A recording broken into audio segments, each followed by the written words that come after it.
Gorkha regiment को दुश्मनों के साथ बहुत ही बहादुरी से लड़ने के लिए जाना जाता है और इसके लिए भारत के फील्ड मार्शल सैम मैनिक्शॉ का कहना है कि अगर कोई व्यक्ति कहता है कि उसे मरने से डर नहीं लगता तो या तो वो झूठ बोल रहा है या तो वो गोरखा है, क्योंकि गोरखा रेजिमेंट इंडियन आर्मी के साथ साल 1815 से जुड़ी है और तब से आज तक कई लड़ाइयों में गोरखा कमांडो ने इंडियन आर्मी के साथ अपनी बहादुरी और अपनी जाबाजी का प्रदर्शन दिखाया है और कई बार योगदान भी दिया है। वैसे तो दुनिया के सिर्फ 3 देशों में जैसे इंडिया, नेपाल और भूटान के पास ही गोरखा रेजिमेंट है, जिसमें गोरखा सैनिकों की ट्रेनिंग सिर्फ 3 फेजों में होती है जो तकरीबन 9 महीने तक चलती है। उस दौरान में पहले 2 फेजों में कठिन पीटी और ड्रिल से गुजरना पड़ता है और पहले फेज में कच्ची मिट्टी पर करीबन 7 सप्ताह तक उसके अंदर जोश और स्टेमिना बढ़ाने के लिए इन्हें हर रोज ड्रिल और पीटी कराई जाती है। इसके बाद दूसरे फेज में सैनिकों को सेना के अनुशासन और तौर तरीके बताए जाते हैं। फिर आता है तीसरे फेज की ट्रेनिंग जो पक्की चट्टान पर होती है, जिसमें करीबन 19 सप्ताह तक इन सैनिकों को चट्टान जैसे जमीन पर ड्रिल करना होता है। इसी दौरान इन सैनिकों के शरीर को लोहा जैसा बना दिया जाता है ताकि आगे आने वाली कोई भी मुसीबत का सामना करने से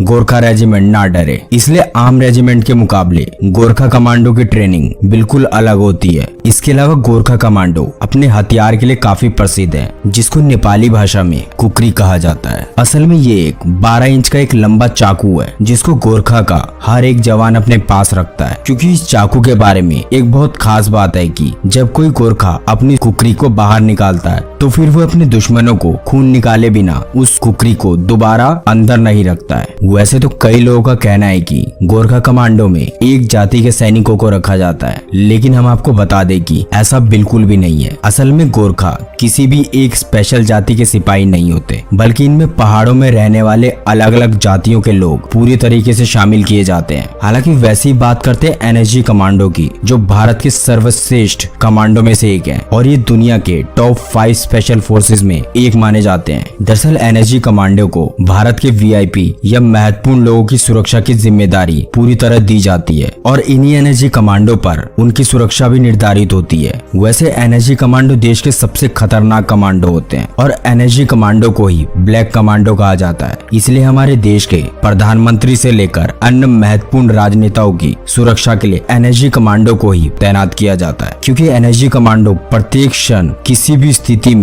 हर मुसीबत से पूरी तरह निपटने के लिए तैयार रहते हैं। जबकि एनएसजी कमांडो का कहना है कि वह अपने देश की रक्षा करने के लिए अपनी जान तक कुर्बान कर सकते हैं। जैसे गोरखा की ट्रेनिंग बहुत सख्त होती है, उसी तरह एनएसजी कमांडो की ट्रेनिंग भी बहुत कठिन होती है। दरअसल एनएसजी कमांडो को ट्रेनिंग से पहले एनएसजी कमांडो के जवानों को दौड़ में 26 तरह की मुश्किलों का सामना करना होता है और इस ट्रेनिंग में 80% सैनिक असफल हो जाते हैं और मात्र 15 से 20% सैनिक ही अंतिम दौर तक पहुंचकर सफलता प्राप्त करते हैं। और इसके बाद अंतिम दौर में आए सैनिकों को 90 दिन यानी 3 महीने की एक विशेष ट्रेनिंग दी जाती है, जो एनएसजी कमांडो को शुरुआत में 18 मिनट के अंदर 26 कार्य करने होते हैं और 180 मिनट के ऑब्स्टेकल को मात्र 20 से 25 मिनट में पूरा करना होता है। यानी कोई भी सैनिक अपने समय के दौरान अपना टारगेट पूरा नहीं करता है तो उन्हें उसी वक्त वहां से रिजेक्ट कर दिया जाता है। यानी एनएसजी कमांडो बनने के लिए अपना टारगेट सिर्फ 9 मिनट में पूरा करना होता है, तभी जाकर कोई एनएसजी कमांडो बन पाता है।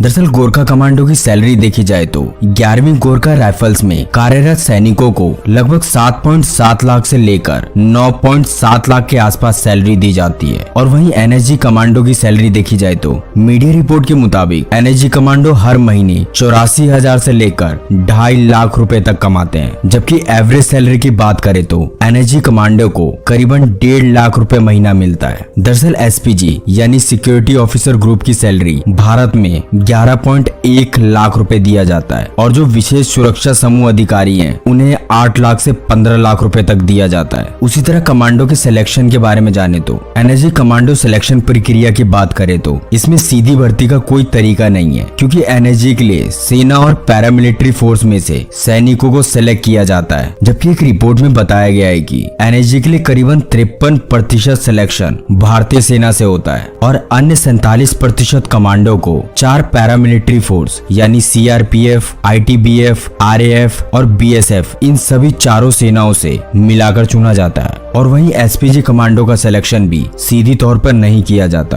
क्योंकि ये एक बहुत ही बड़ी पोस्ट मानी जाती है और एसपीजी कमांडो बनने के लिए सैनिकों को कड़ी मेहनत करनी पड़ती है। उसके बाद ही उनकी भर्ती एसपीजी में होती है। भर्ती होने वाले जवानों का सिलेक्शन अमूमन पुलिस, पैरामिलिट्री फोर्स यानी बीएसएफ, सीआईएसएफ, आईटीबीएफ, सीआरपीएफ के द्वारा किया जाता है, क्योंकि एसपीजी कमांडो देश के सभी सिक्योरिटी फोर्स के प्रमुख माने जाते हैं और ये एक ऐसे सैनिक होते हैं जो गृह मंत्रालय के पूरी तरीके से अधीन होते हैं। तो दोस्तों आज के लिए बस।